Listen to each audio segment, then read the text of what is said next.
The first step involves getting everything out of your mind. We all carry a lot around in our head, but there's only so much room that you can use in there to store things. Typically, we're able to store 5 to 7 things in our head at any one time.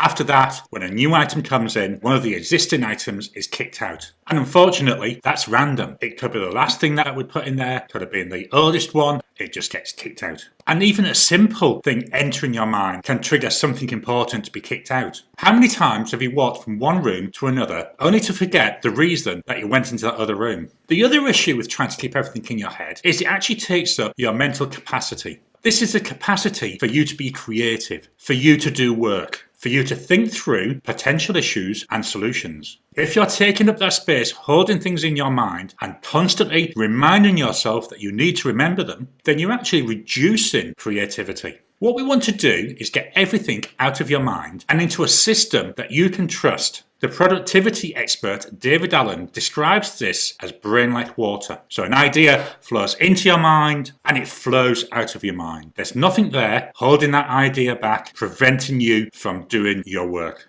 In the following exercise, we're going to get everything out of your mind. For this exercise, I recommend you use sticky notes and a pen or pencil.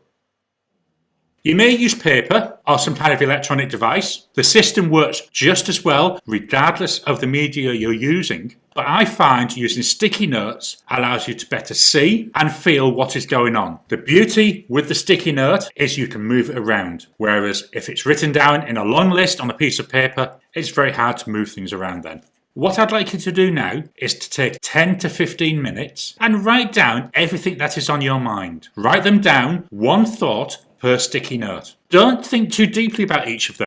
We're going to come back and review them all later. What we're trying to do now, we just want to get them out of your head and written down and into your trusted system. Whilst you're going through this, every time you think you've finished, I want you to think about another area of your life. Think about your work. Think about your clients. Think about your family, your friends, your colleagues, your hobbies. Think about anything where you may have made a commitment or promised to do something and that you want to make sure it gets done. I want you to do this now. Don't skip this exercise. The value of the system and of this session is in completing the exercises.